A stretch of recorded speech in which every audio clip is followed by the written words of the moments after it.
Assalamualaikum warahmatullahi wabarakatuh. Kami dari kelompok 6 ingin mempresentasikan tentang investasi langsung luar negeri. Anggota kelompok kami yang pertama ada Ornando Wijayanto, NPM 1901010014, dan Sylvia Ratnadewi 1901010016. Yang pertama saya akan menjelaskan Foreign Direct Investment atau FDI atau investasi asing langsung. Adalah jenis investasi dalam aset produktif di suatu negara oleh investor dari luar negeri. Investor dapat berasal dari perusahaan atau individu. Untuk perusahaan, mereka menjadi perusahaan multinasional karena sekarang beroperasi di lebih dari satu lokasi geografis.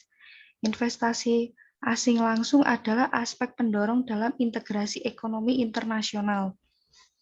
Kemudian investasi asing langsung adalah aspek pendorong dalam integrasi ekonomi internasional untuk menciptakan hubungan yang stabil dan tahan lama antar berbagai negara. Investasi langsung adalah saluran penting untuk transfer teknologi antar negara. Perbedaan investasi langsung dengan investasi portofolio. Perbedaan investasi langsung dengan investasi portofolio. Investasi langsung kontras dengan investasi portofolio asing.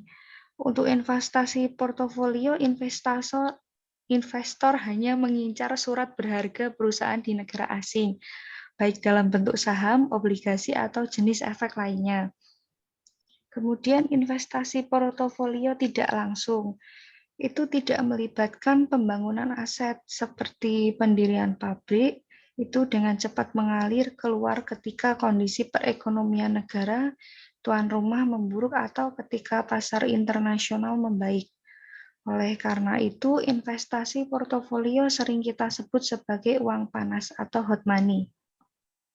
Itulah yang membedakan antara investasi langsung dan investasi portofolio asing. Investasi asing langsung biasanya melibatkan partisipasi dalam manajemen, usaha bersama, transfer teknologi, dan keahlian. Sedangkan investasi portofolio tidak. Investasi portofolio hanya mengambil keuntungan jangka pendek, seperti keuntungan modal, spread suku bunga, dan keuntungan translasi. Kemudian jenis-jenis investasi asing langsung. Yang pertama ada investasi horizontal. Investasi horizontal itu melibatkan pembangunan operasi bisnis yang sama di negara asing sebagaimana operasinya di negara asalnya. Singkatnya, bisnis melakukan kegiatan yang sama tetapi di negara asing. Contohnya, ekspansi McDonald di Indonesia masuk ke dalam kategori investasi horizontal. Contoh lainnya, produsen smartphone yang berbasis di Amerika Serikat membuka pabrik di Cina.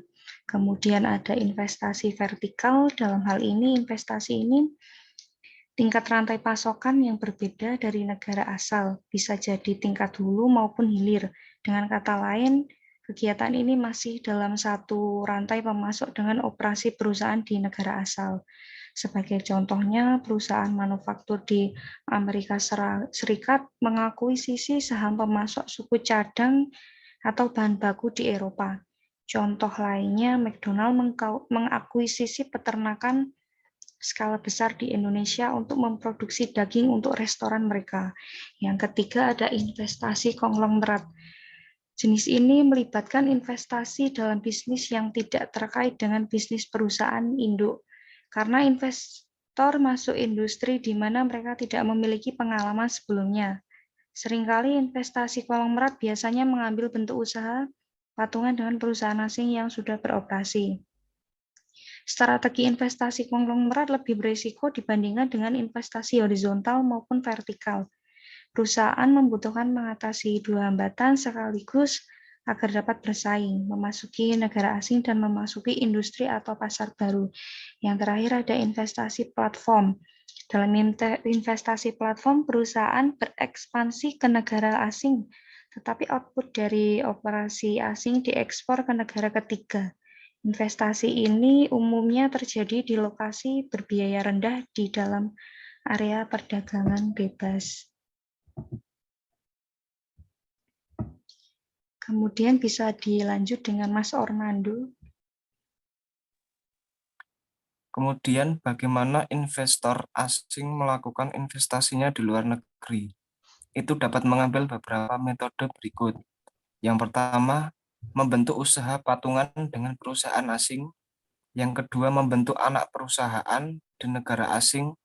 Yang ketiga, mengakuisisi saham suara di perusahaan asing. Dan yang terakhir, mengakuisisi saham di perusahaan asosiasi.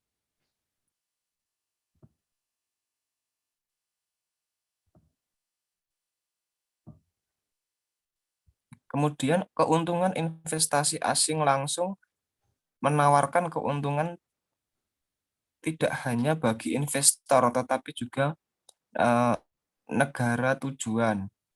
Walaupun di beberapa negara lain memandang investasi asing secara skeptis, mereka memperketat peraturan dan membatasi investasi langsung. Mereka khawatir tentang keamanan nasional dan kepemilikan asing atas sumber daya alam mereka.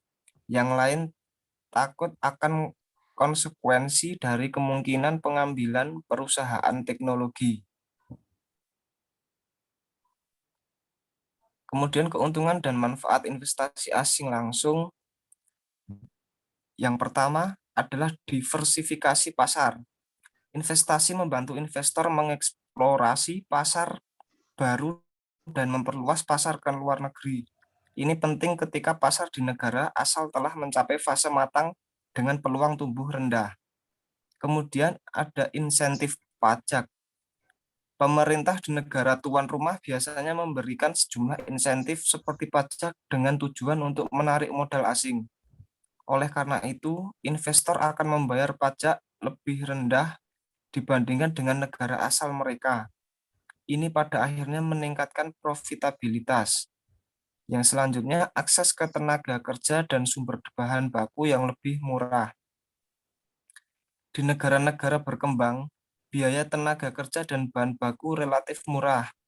Investor asing dapat mengeksploitasi keduanya demi mendukung profitabilitas dan menciptakan keunggulan kompetitif di pasar global. Kemudian ada manfaat bagi negara tuan rumah. Yang pertama, mendorong pertumbuhan ekonomi. Investasi ini adalah salah satu komponen produk domestik. Jadi semakin besar investasi, semakin besar pula produk domestik bruto. Kemudian pengembangan modal manusia.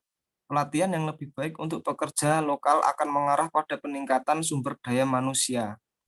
Kemudian peningkatan lapangan kerja.